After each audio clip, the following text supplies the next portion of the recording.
vinyl community, I'm back with you again to do another video, this time about mobile fidelity. So I did a video about mobile fidelity probably right when I started making videos, but since I've been doing some write-ups for the Needle Groove website, I decided to do another video just covering some interesting facts.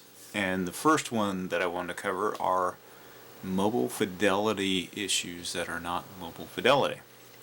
So the recording engineers for mobile fidelity, I think they've taken some contract jobs and they have put out what is claimed as a Mofi remaster, but it is not issued under the Mofi label. I think they took on this work because it was a money-making proposition, and it didn't, I want to say it had mixed results. There are folks that believe that these are not the best ones, best versions of these albums out there, but they are mastered by Mobile Fidelity. So, and the album in question, or albums, are Metallica. So, as you can see by this sticker, it says Mobile Fidelity. So they took their hack at this, and they did this nice 2-album set, and they also cut a 4-album set. So I did my best to take a photo of the dead wax. So the mastering engineer on Injustice for All for this reissue was Rob Loverty. And you will see an RML in the dead wax like this. Now, Mobile Fidelity did not touch all of the Metallica albums in the reissue, and I think there's been a smattering of different engineers that have had their hack at Metallica's catalog. So I know Bernie Grundman did a couple of titles. I think George Marino also did a hack at a couple of titles. And I also noted that, I think Warner Electra Atlantic, or WEA, is trying to push the product out. So they took the metal parts that were mastered by these different engineers, and this particular album, Master of Puppets, was not mastered by the Mofi guys. I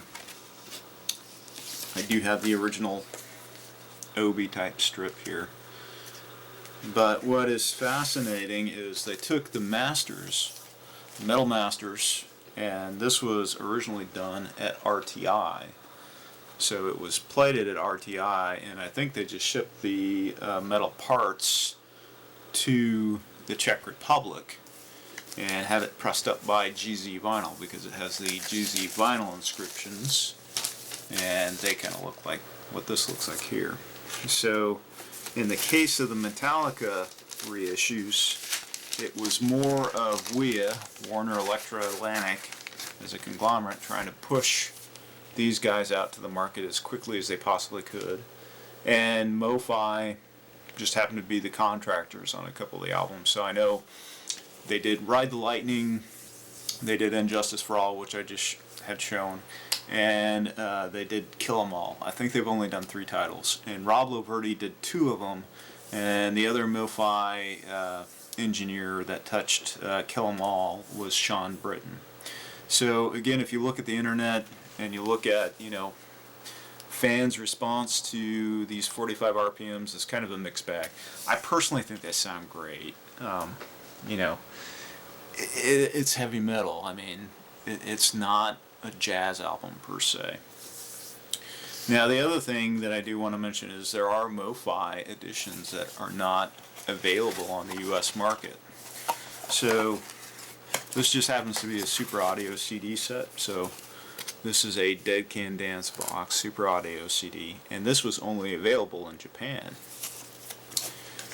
And very nice, the Japanese do the mini LP sleeves, and they, in terms of packaging, if I can get the box out, they always do a supreme job. So, they got this nice velvet embossed box, I can't talk today, And you open it up, and then you have all of the albums. And here's an example of one, and you can see in the corner the Mofi label here. So mastered at MFSL. So they're all that way, but this is an example of a Mofi that was never released here. Now Mofi did 2 of the Dead Can Dance albums on the Silver Label series, which the Silver Label series, they don't get the original master tapes, so they get the next best possible thing and try and make a go of it. But this is a really cool box to have. If you're into super audio CDs, I highly recommend it. The last thing I do want to mention, just playing around with things, so if you're not familiar with Quiax vinyl, so Quiax vinyl is an interesting formulation that came out in either the late 70s or the early 80s. Early Mofis were done on what they call super vinyl, which is made by the JVC plant in Japan, and it is analogous to Quiax vinyl. And how can you tell? Well, you take a flashlight, and you can see the light goes right through it. So just like Quiax. Now what is super vinyl? It's a different formulation, so they added different chemicals to the polyvinyl chloride, and it's actually harder, so it's more resistant to wear. You have less pressing problems with it, and so that's why everybody likes the early Mofis, is because the vinyl is less prone to damage. So there you have it. Just an example of, hey, early Mofis, if you can grab them, go for it. But they're also see-through. So if you have other tidbits, any other information about the Metallica reissues, maybe you have a Mofi copy that I'm not aware of, yeah, please shoot me a comment, and thank you for watching.